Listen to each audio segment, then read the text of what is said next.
kelompok 9, offering A, Pendidikan Tata Boga, Angkatan 2024, Universitas Negeri Malang akan menjelaskan materi, progresi, dan diferensiasi untuk memenuhi mata kuliah perencanaan pembelajaran yang diampu oleh Ibu Dr. Nunung Nurjana, MKes. Di sini kami kelompok 9 dengan saya, Karisa Nadia Asmi, dan teman saya, Zaskia Fitriano Fandi. Langsung saja kita ke pembahasan yang pertama, yaitu adalah pengertian progression. Progression adalah konsep fundamental dalam pendidikan yang menggambarkan proses perkembangan berkelanjutan dan bertahap pada peserta didik dalam menguasai pengetahuan, keterampilan maupun sikap. Jadi singkatnya, progression bukanlah hanya kemajuan biasa, melainkan perkembangan pemahaman yang dinamis, berlapis dan terus berkembang. Selanjutnya, ada prinsip-prinsip progression dalam perencanaan pembelajaran. Yang pertama ada sesuai tahap perkembangan, yaitu materi dan metode pembelajaran itu harus disesuaikan dengan tingkat kesiapan belajar siswa. Yang kedua ada pendampingan yang bertahap, yaitu maksudnya dukungan guru dikurangi seiring meningkatnya kemandirian siswa. Yang ketiga pembelajaran berulang dan mendalam.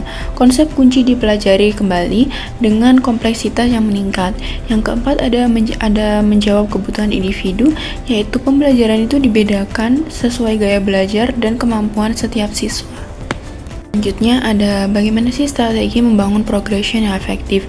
Yang pertama ada learning progression, yaitu jalur belajar sistematis dari pemahaman dasar menuju pemahaman yang lebih kompleks.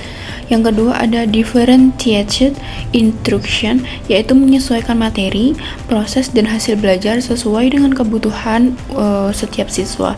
Yang ketiga ada scaffolding yang sistemis, yaitu dukungan belajar yang tepat waktu, berkurang, dan bertahap, dan melalui dialog.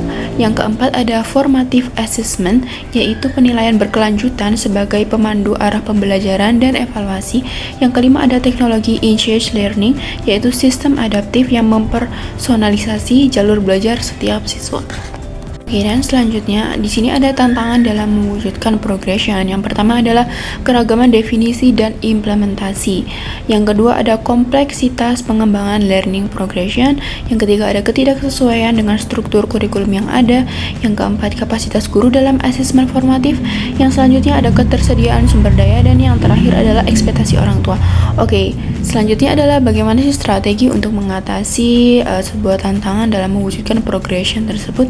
Yang pertama adalah pengembangan kapasitas berkelanjutan, yaitu melakukan program pelatihan yang intensif dengan coaching follow up. Yang kedua, kolaborasi profesional, yaitu learning communities yang fokus pada pengembangan progression. Yang ketiga ada kebijakan yang mendukung, yaitu kerangka kebijakan yang konsisten dan memadai. Yang keempat adalah teknologi yang tepat guna, yaitu menggunakan platform yang user friendly dan berbasis penelitian. Yang terakhir adalah kemitraan dengan orang tua, yaitu mengedukasi orang tua tentang pentingnya progression dalam pembelajaran. Diferensiasi adalah model pembelajaran motorik yang menekankan pentingnya variasi, gerakan, dan didasarkan pada teori sistem dinamis gerak manusia. Pendekatan ini banyak digunakan dalam proses pembelajaran yang berhubungan dengan keterampilan motorik. Tujuan diferensiasi yang pertama ini sendiri yaitu memenuhi kebutuhan belajar individu.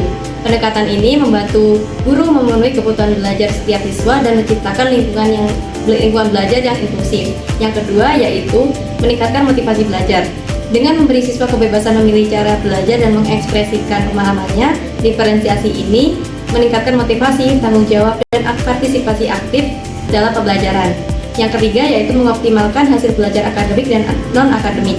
Penyesuaian metode pengajaran sesuai kebutuhan siswa terbukti berdampak positif terhadap prestasi akademik dan perkembangan non-akademik. Dan yang keempat yaitu mewujudkan keadilan dalam kesempatan belajar. Dengan memberi dukungan setiap kebutuhan setiap siswa, sehingga semua memiliki kesempatan belajar yang setara dan dapat mencapai hasil yang optimal. Manfaat dan jenis differentiation. Manfaatnya yang pertama yaitu pembelajaran lebih inklusif dan responsif, prestasi akademik dan hasil belajar meningkat, dan yang terakhir yaitu meningkatkan kepuasan dan profesionalisme guru.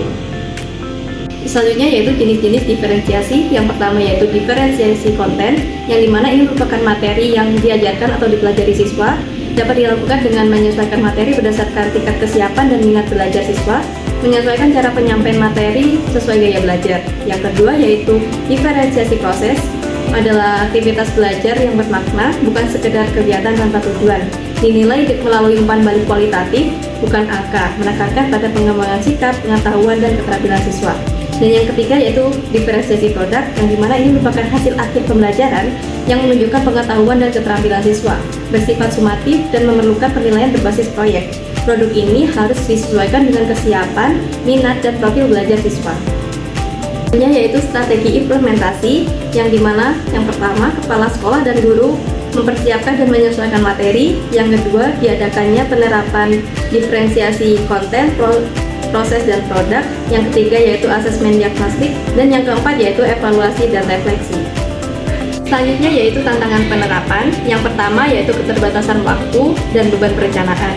Guru kekurangan waktu untuk menyiapkan variasi konten, proses, dan produk sesuai kebutuhan siswa.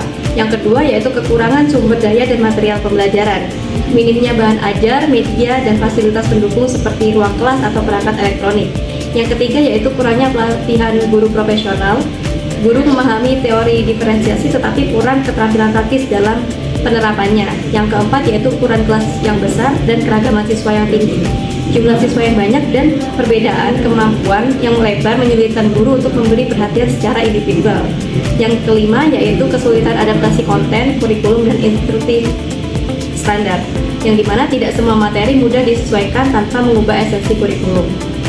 Selanjutnya yang terakhir yaitu integrasi, progresi, dan diferensiasi. Yang pertama, hubungan antara progresi dan diferensiasi. Progresi sendiri sebagai fondasi untuk diferensiasi, dan diferensiasi memanfaatkan progresi untuk menyesuaikan tantangan akademik, dan juga progresi sebagai alat ukur dalam evaluasi diferensiasi. Yang kedua yaitu merancang pembelajaran yang responsif terhadap kebutuhan siswa. Berarti menyesuaikan proses belajar dengan perbedaan karakteristik, minat, gaya belajar, dan kemampuan setiap peserta didik agar pembelajaran menjadi inklusif dan bermakna. Yang ketiga, praktik terpadu dalam perencanaan pembelajaran seperti pembelajaran terpadu tematik web model, pembelajaran terpadu berbasis proyek, project based integrated learning, perencanaan terpadu keterampilan bahasa atau integrated skills. Yang keempat yaitu implikasi terhadap penilaian dan refleksi guru, perubahan paradigma penilaian dari sumatif ke formatif, penekanan pada penilaian autentik dan kinerja, refleksi guru, dan sebagai siklus peningkatan berkelanjutan, dan penggunaan jurnal reflektif dan siklus inquiry. Kesimpulan, progresi dan diferensiasi merupakan dua konsep yang saling melengkapi dalam pembelajaran berpusat pada siswa. Progresi berfokus pada perkembangan kemampuan belajar secara bertahap dan berkelanjutan, sedangkan diferensiasi sendiri menyesuaikan materi, proses, dan lingkungan belajar setiap kebutuhan setiap siswa. Keduanya membentuk pembelajaran yang responsif, inklusif, dan efektif sehingga membantu setiap peserta didik berkembang sesuai potensinya. Sekian presentasi dari kami kelompok 9, kurang lebihnya mohon dimaafkan. Wassalamualaikum warahmatullahi wabarakatuh.